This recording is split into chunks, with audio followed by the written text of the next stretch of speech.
Sejam todos muito bem-vindos. Eu sou a Marina, estou representando a Abraces, a Associação Brasileira de Cefaleia-Salvas e Enxaqueca, e esse é o podcast Além da Dor de Cabeça. Então, como a gente não conseguiu ir até o estúdio, a gente veio até aqui um evento em São Paulo que a doutora Helena Providelli está participando, para a gente poder gravar esse conteúdo e falar um pouquinho sobre o radar da enxaqueca, que é uma pesquisa que saiu faz pouco tempo e que levanta dados muito importantes sobre enxaqueca. Então, hoje a gente vai conversar aqui com a doutora Helena Providelli, que é neurologista, e ela vai ajudar a gente com esses dados que foram tão importantes divulgados agora nessa semana. Com certeza, e divulgados nessa semana no Maio Bordeaux, em que a gente precisa aprender a valorizar muito mais a enxaqueca e os seus sintomas. Então é sempre um prazer falar de enxaqueca, ainda mais em relação a esse tema da negligência que a gente tem em relação aos outros sintomas, né, de como os próprios pacientes às vezes inferiorizam o que a enxaqueca significa dentro da qualidade de vida.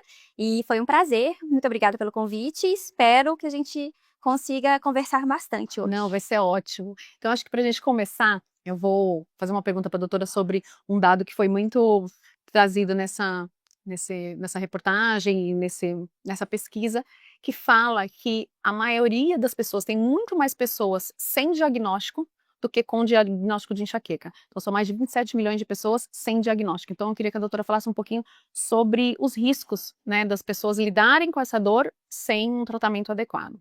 Com certeza.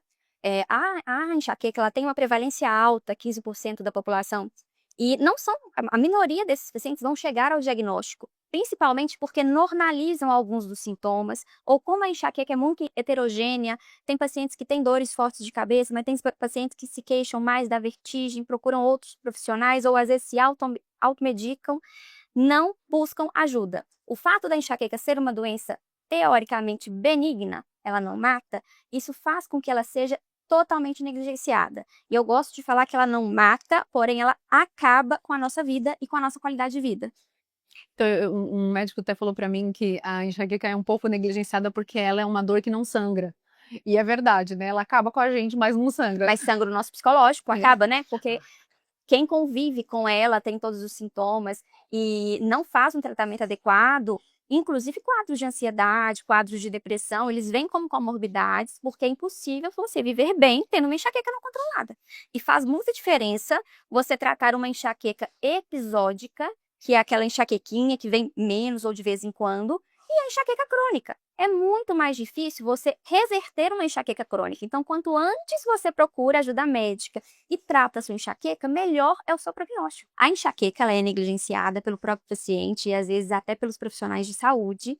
E isso muda muito o prognóstico do paciente, porque se você tem uma enxaquequinha, ou seja, você tem poucos sintomas de enxaqueca e talvez você tente ali resolver ou acha que resolve e a sua enxaqueca piora, cronifica, é muito mais difícil depois quando eu atendo um paciente que é super crônico. Para descronificar um paciente é muito mais difícil do que você tratá-lo no início, quando ele ainda tem uma enxaquequinha. Então faz muita diferença você buscar verdadeiramente um médico que vai poder te diagnosticar, fazer um tratamento adequado e te explicar principalmente a educação do paciente em relação à própria doença. Ótimo. E outro dado, assim, que veio muito nessa pesquisa é a pessoa achar que é normal viver assim. Então, eu quero que a doutora fale um pouquinho para quem está acostumado a ter sempre dor de cabeça e acha que é normal, né? Às vezes é até histórico, a família toda, né? A mãe tinha, a irmã tinha como genético, né? Muitas pessoas da família tinham dor de cabeça. Ela falou, não, ter dor de cabeça é normal. É normal ter dor de cabeça? Não é normal. E a partir do momento que você tem um dia sem dor, com certeza você nunca mais vai admitir vivenciar uma crise novamente. Porque nós viramos outra pessoa.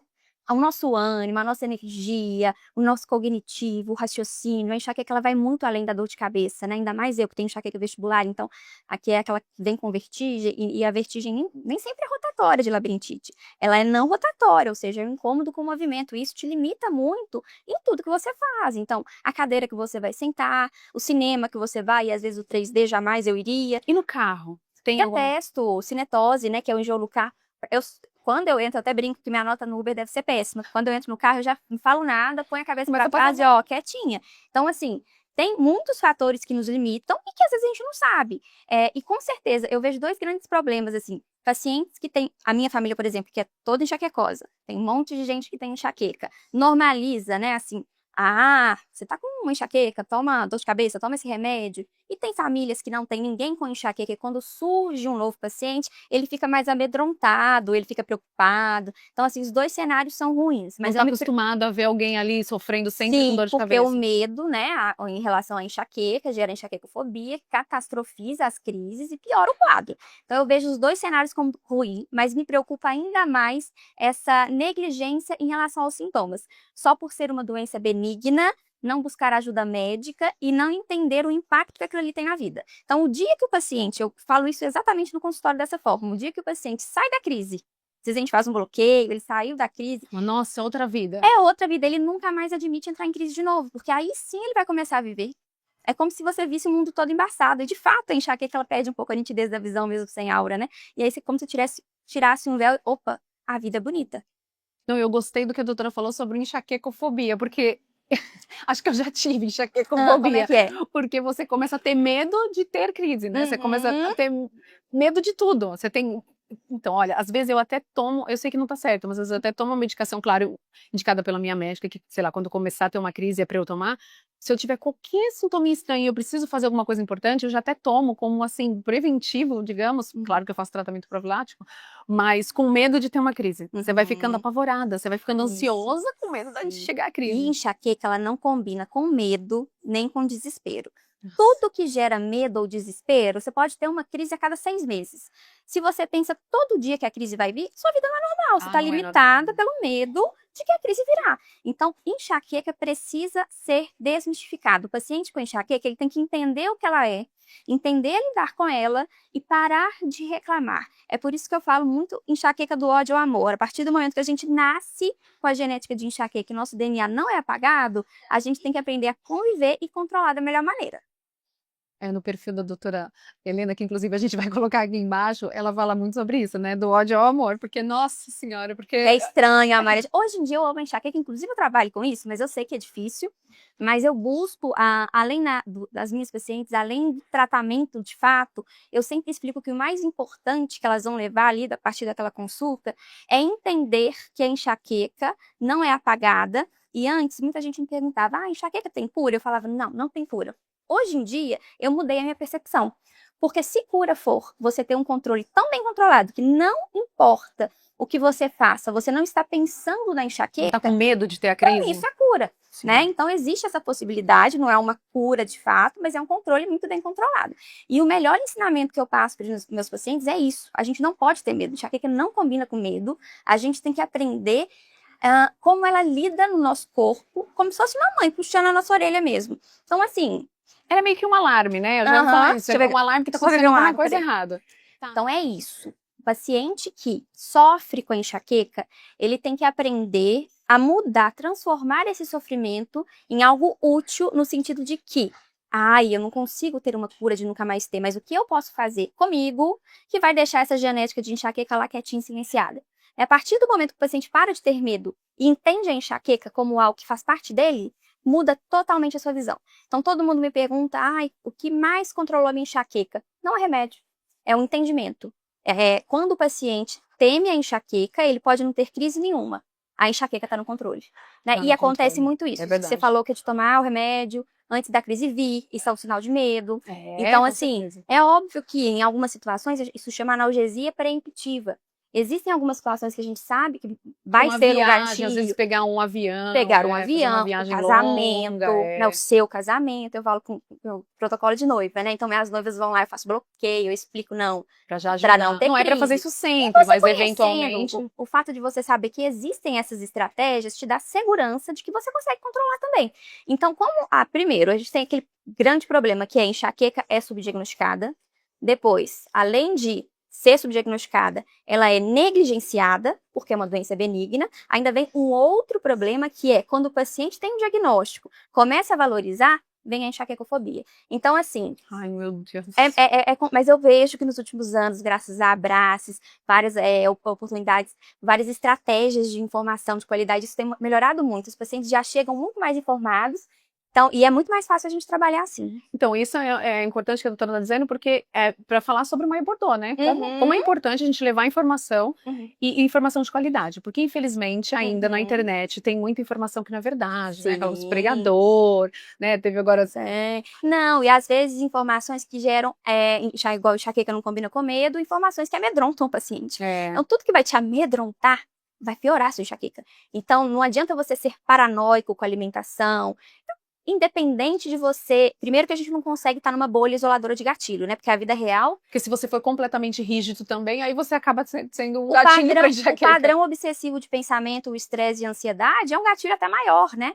Enxaqueca precisa de flexibilidade, né? A partir do momento que você para de odiar e começa a ser flexível e entender, as crises, elas mudam completamente. Por exemplo... todo mundo, de vez em quando, mesmo quem não tem enxaqueca, sente uma pontada na cabeça. Sim. E deu uma pontada e aquilo não é nada.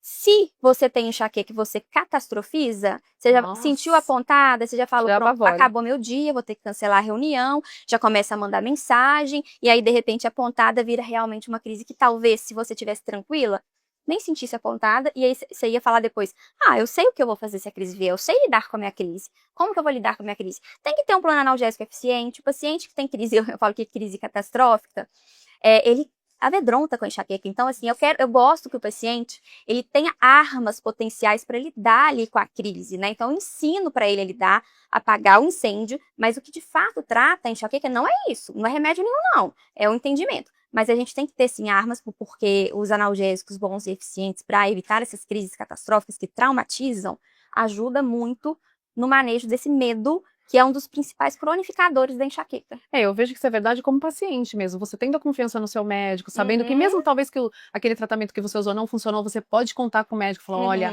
a gente talvez vai ter que fazer uma nova estratégia. Você poder confiar, ter um médico que você confia e sabe que ele vai conseguir te ajudar, realmente dá um alívio, porque no começo, quando eu não tinha diagnóstico, quando eu morria de dor de cabeça, ninguém sabia o que era, e tomava vários analgésicos errados. Fazia ressonâncias, tomografias. Fiz tudo, fiz eletro, fiz de tudo. E então isso dá um medo mesmo, porque às vezes você nem sabe se aquilo pode ser alguma coisa mais grave.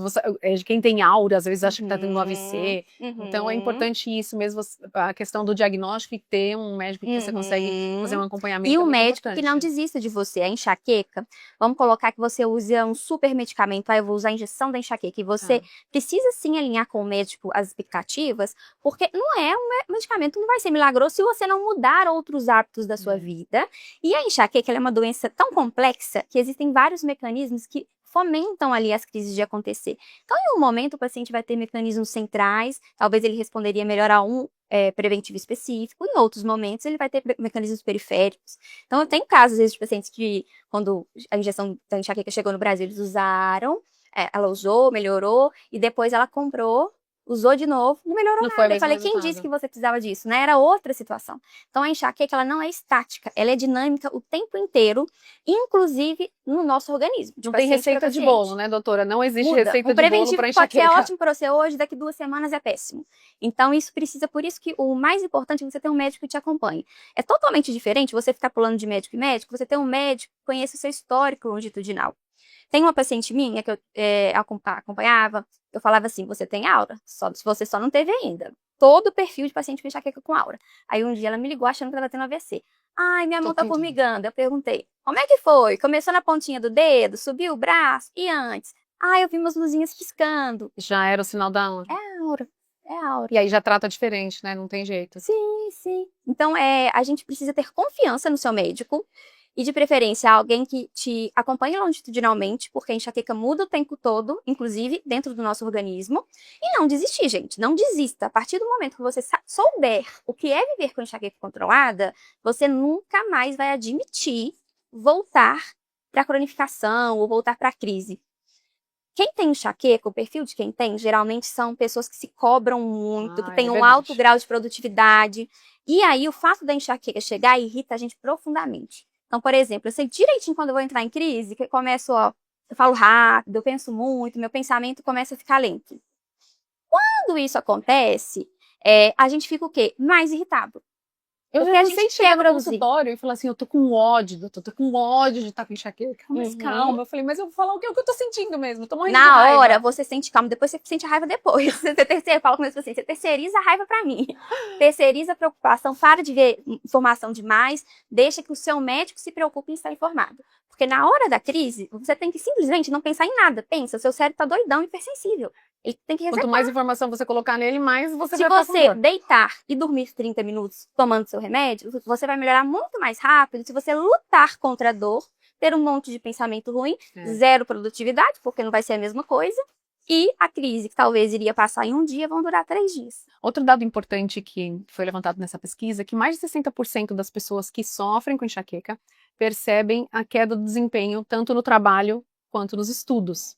Então eu queria que a doutora falasse um pouco sobre isso, porque realmente cai o desempenho, mas a pessoa tem medo até de falar sobre isso, com medo de perder o emprego, A com gente medo não de ser pode, né? A gente se negligenciada. cobra muito. Como que a gente vai admitir que a gente não tá dando Não conta? tá rendendo A tudo gente que tem que dar poderia, conta. é bem complicado. E esse dar conta só pode piorar ainda mais a situação. Então, quando a gente para, dá um pause ali, entende o que está acontecendo, trata a enxaqueca, porque ela vem muitas vezes com um sinal mesmo de alerta, né? Assim, a gente está fazendo demais. É para puxar a nossa orelha. E aí a gente precisa dar uma acalmada, se reorganizar. E é isso que você falou, Marina, é muito importante, que é a questão do presenteísmo. Absenteísmo é quando a gente falta ao trabalho por causa da enxaqueca, por exemplo, ou de outros motivos. E o presenteísmo é eu estou no trabalho, porém eu estou péssimo.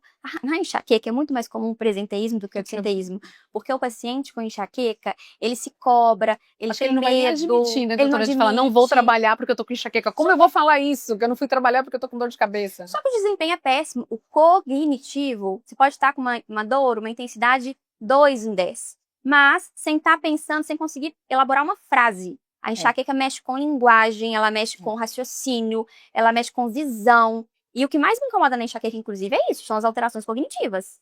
Porque, inclusive, as alterações cognitivas, né, essa lentidão de raciocínio na enxaqueca, é um fator que diferencia o diagnóstico da enxaqueca da cefaleia do tipo tensão, por exemplo.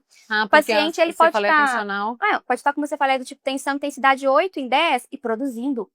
Entendi. Paciente com enxaqueca pode estar com uma dorzinha 2 em 10, Já perde a péssimo, cognição. igual um zumbi, sem conseguir elaborar uma frase. Então, a enxaqueca, ela tem muita alteração cognitiva. E eu pego muito nesse ponto para explicar para os pacientes que, assim, às vezes, eu não posso parar, eu não posso ir ao médico, eu não posso descansar, eu não posso fazer isso, eu tenho que trabalhar. Eu falo assim, olha, se você parar, procurar um tratamento, o tempo que você vai ganhar depois e a sua produtividade vai compensar muito mais do que você se forçar a ficar ali presente, mas sem render nada. E aí, isso gera um outro pensamento também, né, Marina? Eu tô aqui, mas não tô dando conta, eu não... Isso é péssimo pra mim. Não sou boa o suficiente. Não sou boa. Aí vai sendo mais um gatilho pra crise piorar. Enxaqueca também não combina com pessimismo não, viu? Pessimismo vai o quê? Piorar ainda mais. Então, essa mudança de mentalidade, que é algo que eu gosto muito, pra mim, é o mais importante no tratamento da enxaqueca, depois, né, do fato dela ser negligenciada, depois do fato dela ser não diagnosticada, ainda temos esse problema com os pacientes, mesmo com diagnóstico, mesmo tratados, eles não aceitam o que a enxaqueca está querendo dizer, eles não aceitam tão bem o tratamento, não tem esse entendimento da enxaqueca como algo que afeta a vida de uma maneira global. Então, eu queria até que a doutora falasse um pouco sobre isso, falando dessa perda de cognição, para falar um pouco sobre que a enxaqueca não é só dor de cabeça. Não, porque a pessoa acha que a enxaqueca é só dor de cabeça. Olha o tanto de coisa que acontece com uma pessoa que sofre com enxaqueca. Sim, né? isso me irrita profundamente. Gente, dor de cabeça é um sintoma da enxaqueca. Um dos sintoma. E até às vezes quem tem enxaqueca mesmo, ele fala assim, olha, hoje eu tive enxaqueca, ontem foi dor de cabeça. E aí, geralmente, ele chama de enxaqueca a crise mais intensa, clássica, que pulsa, lateja, a luz incomoda, barulho incomoda. Te tira da sua rotina, do seu trabalho. Só que o paciente que é crônico, que tem dor quase todos os dias, você acha que ele vai ter essa dor clássica todo dia? Vai ser dor morrenta, gente, é dorzinha. Aí fica assim, às vezes, será que minha cabeça tá doendo? É uma dor leve, transformada, cronificada, então nem sempre a dor clássica é essencial para o diagnóstico. E no paciente crônico, ele tem muito mais esses sintomas cognitivos, perda de produtividade, do que propriamente a dor de cabeça. Os pacientes crônicos se incomodam menos com a dor de cabeça.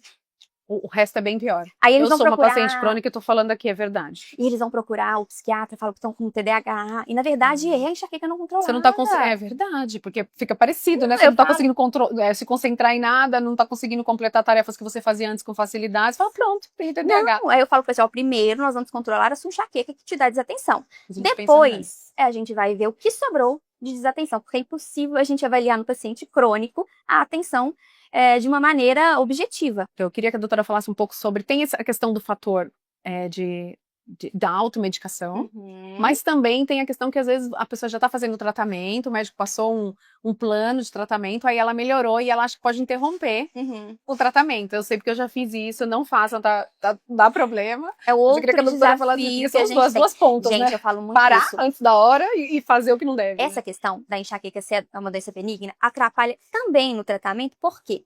O paciente ele tá louco para consultar com você quando ele está em crise. É mesmo. Quando ele sai da crise, é vida normal. Ele esquece que ele tem enxaqueca.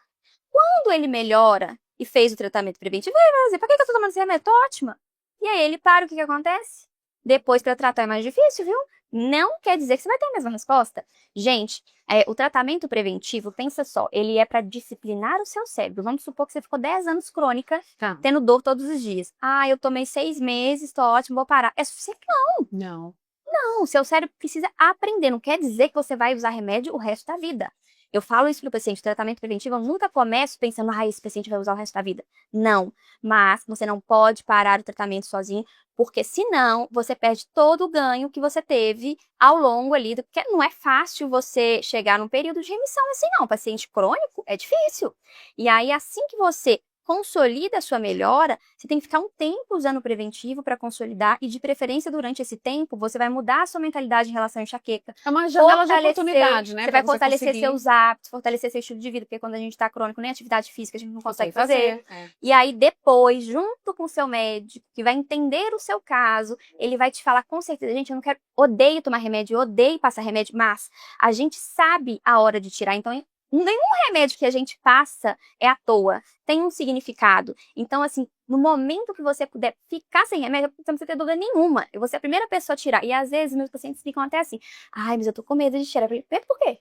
Tá na hora. Quando eu falo que é pra tirar sabe que é a hora. A gente sabe e a gente indica. Então, assim, um tratamento não são consultas isoladas, e não é automedicação, não é o que eu vi na internet, é você, de fato, entender enxaqueca. E conhecimento muda tudo.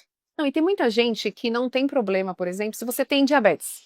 Ou se você tem, sei lá, problema de pressão alta. Usa remédio o resto da vida. Mas a pessoa não, eu não acho que tem que tomar. Eu também não gostaria de usar. Não, se precisar. Mas a pessoa não toma com medo de morrer. Tudo bem que a enxaqueca não mata, mas ela mata um tempo da sua vida. Não dá vontade de viver, não. A enxaqueca dá desânimo de viver. Então, assim... É uma morte isso, não é um luto, porque tudo bem, eu tô vivo, mas se eu não tô conseguindo interagir com a minha família, eu não tô conseguindo trabalhar, eu não tô conseguindo assistir um filme, eu não tô conseguindo passear, eu não tô conseguindo fazer nada, tá matando. É pior, e eu falo assim, então vamos tratar, né? Com certeza, e existem enxaquecas e enxaquecas. A gente sabe que tem pacientes que têm uma carga genética de enxaqueca muito alta. E que ao longo da vida, a minha família, por exemplo, é assim, minha enxaqueca eu tenho desde 5 anos de idade. Talvez tenha que tratar pra sempre, é preventivo, né? Vai fazer o quê? Eu mudei muito nos últimos anos, né? Então, assim, a minha enxaqueca agora é controlada. Mas eu tenho, por exemplo, sintomas de enxaqueca vestibular, que é controlada também, mas eu sou a pessoa que tem intolerância ao movimento. Então, eu considero como uma característica minha. Eu não vou fazer exercício de ginástica. Vai ter que lidar isso pra sempre, não vai ficar pulando, Quando eu era criança, eu não dava cambalhota, não fazia estrela. Agora, eu vou fazer crossfit jamais. Fazer alguma coisa balançar a cabeça. Seu estilo de vida. É respeitar o seu corpo. A gente precisa respeitar o nosso corpo. A partir do momento que você começa a se respeitar, a minha vida é completamente normal. Tá? Acho que tem também a resistência do paciente, né? Por exemplo, a doutora não é resistente ao movimento. A pessoa tem que entender isso, não, essa é a minha limitação, então eu vou ter que lidar com isso, né? E trabalhar ao meu favor. Não, eu acho até chato, fala crossfit, fala, ai, que chato, detesto. Então pronto, tudo bem, né? Então acho que é importante. Gosto de outras atividades. E a mesma coisa acontece, por exemplo, com vinho. O vinho, pra mim, vinho tinto, ele é gatilho. Eu nunca gostei. Ah, então. Antes de eu saber, né? Já Enxaqueca, sabia. a gente já evita. Então, ninguém quer lidar com aquilo que faz mal pra gente. Então, ao longo da nossa vida, quem tem enxaqueca desde sempre já sabe que faz mal. E o que faz mal, a gente já evita. Porque ninguém Mas quer é que sofrer. tem algumas coisas que são inevitáveis. Por exemplo, estresse é um grande gatilho pra mim. Mas às vezes eu não consigo evitar, né? Uma notícia ruim, aí você vai... Não tem jeito. Aí você vai fazer uma contenção de danos. Eu, como paciente, eu posso falar, assim, que é importante fazer a nossa parte. Porque a doutora tá falando de toda a parte, né, médica, como o médico pode colaborar para melhorar a nossa qualidade de vida, mas a gente precisa colaborar com o médico também. Essa questão de parar o tratamento já é uma coisa que não pode ser feita, não né? é, assim, responsabilidade só do médico, nem só do paciente. É uma combinação, parceria. O tratamento da enxaqueca dá certo quando essa parceria dá certo. Porque o médico entra com conhecimento técnico, só que mesmo que ele tenha o melhor conhecimento técnico do mundo, quem sabe que vive é o paciente. Ele sabe o que ele vai fazer ali ao longo do dia. Então, eu preciso mostrar e ensinar para o paciente para ele aplicar no que é possível dentro do dia a dia dele. E quando ele notar que é algo que não tem como ser mutável, ele vai conversar com o médico e a gente vai reorganizar, com certeza. Não é o fim do mundo. Hoje em dia existem várias estratégias de tratamentos de EPANs que vão chegar no Brasil. Vão chegar, se Deus quiser. Então, assim, eu fico muito animada, porque quanto mais a fisiopatologia da enxaqueca vem se elucidando, ela se torna mais uma doença real, e quem tem enxaqueca sofre muito isso, né, dela ser uma doença invisível. Sim. Porque o exame de ressonância é normal. Quando vem a White Matter Hypertension, que são as marquinhas de enxaqueca, eu até mostro pro paciente. Significa nada, é benigno, mas eu falo, olha, você tem marquinha de enxaqueca. É alguma coisa, né? Isso. Não, e até o monte dessa campanha desse ano do My Bordeaux a enxaqueca, a dor é invisível, mas o impacto é real, né? Infelizmente. Muito mais real do que a gente imagina. Tá, então eu queria que a doutora deixasse um recado, assim, importante pra gente encerrar aqui, que quem sofre com enxaqueca ainda sofre muito preconceito, a gente sabe, né? Muita desinformação, até com os próprios pacientes sofrem com a desinformação, então acaba acontecendo muito preconceito. Então eu queria que a doutora falasse o que a doutora acha que a sociedade ainda não sabe, ou seria mais importante a sociedade entender sobre a enxaqueca para melhorar esse preconceito com quem sofre com enxaqueca. Enxaqueca não é dor de cabeça. Enxaqueca é uma doença genética. A gente nasce com essa marquinha do DNA, independente de você ser a pessoa mais zen do mundo. Se esse gene ele é ativado, você vai ter um complexo de sintomas que são muito heterogêneos. Não é dor de cabeça, não é beber água que passa, não é tomar remédio isoladamente, é buscar tratamento adequado, porque muda totalmente quando você está controlado com o tratamento certo e, principalmente, né, para de se culpar por muitos sintomas que acontecem e que, às vezes, a gente se sente até responsabilizado, né, por não dar conta. Nossa, muito, muito. Então, esse recado que eu quero deixar, enxaqueca não é dor de cabeça, não negligencie e não tente dar pitaco na enxaqueca dos outros. Isso é importante. Isso é bom também. Então, acho que esse recado é importante que as pessoas compartilhem com quem não entende ainda o que é enxaqueca. Isso vai ajudar a diminuir o preconceito, né? E a informação também faz parte do tratamento, porque quando a pessoa tem mais informação, ela consegue buscar um tratamento adequado. É a base do tratamento, a informação é a base do tratamento. Sem saber o que você tem, não tem como você procurar um tratamento adequado. Então, muito obrigada, doutora. Adorei conversar com você. Muito obrigada. Eu tenho certeza que as informações que a gente gravou aqui vai ajudar muita gente. E a gente também vai conseguir, eu espero, gravar mais conteúdos. Com certeza. E a gente se encontrar mais. Mas muito obrigada pela sua disponibilidade, da gente poder ter vindo até aqui e gravar essas informações. Com certeza. Viu? Obrigada, gente. E para quem assistiu, até a próxima.